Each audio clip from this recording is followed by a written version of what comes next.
আসছি। সপ্তাহে 3 দিন ঝগড়া, 4 দিন ভালোবাসা দিবস। ভালোবাসা দিবসের আগের দিন ঝগড়াও করি। হ্যাঁ, হ্যাঁ, আমরা ঝগড়া করেই আসছি। ভালোবাসি। আমিও ভালোবাসি। সত্যি? অবশ্যই।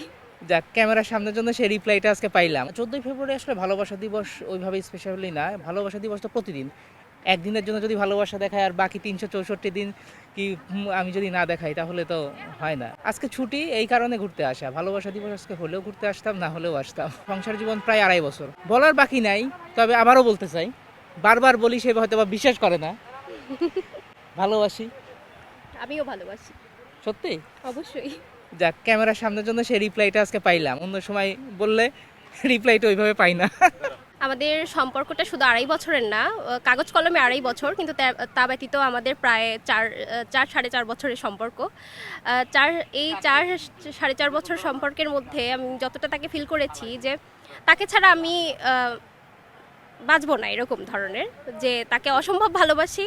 আমি চাই সে সারা জীবন আমার পাশে থাকুক। এরকম ভালোবাসা দিবস, এমন হাজারো ভালোবাসা দিবস আমরা একসাথে কাটাই, এবং প্রত্যেকটা ভালোবাসা দিবসে যেন তাকে আমি পাশে পাই। ভালোবাসা দিবসের আগের দিন ঝগড়াও করি। হ্যাঁ, হ্যাঁ, আমরা ঝগড়া করেই আসছি এখানে। আমরা আজকে ঘুরতে আসার আগে ঝগড়া আমাদের করেই আসছি। সপ্তাহে 3 দিন ঝগড়া, 4 দিন ভালোবাসা দিবস। মানে এটা একদম খুনসুটি একটা ভালোবাসা আমাদের। আজকে ঝগড়া, রাতে ঝগড়া, সকালে আবার দুজনের মিল।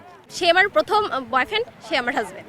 ইদানিং একটু বিয়ের পরে ভালোবাসা একটু কমে যাচ্ছে। আমি চাচ্ছি সে আমাকে আরো বেশি ভালোবাসুক। তো দায়িত্ব পালন করতে গেলে ভালোবাসাটা হয়তো বা সেভাবে প্রকাশ করা যায় না। দায়িত্ব, ভালোবাসা পরিপূরক পরস্পরের। ভালোবাসা না থাকলে দায়িত্ববোধ আসে না। দায়িত্ববোধ থাকলেই ভালোবাসা থাকে, এটাই মানতে হবে। শুধু ভালোবাসা দেখিয়ে তো দায়িত্ব অবহেলা করা সম্ভব না। সেজন্য হয়তো বা সে ভাবে যে একটু দায়িত্ব কম, ভালোবাসা কম।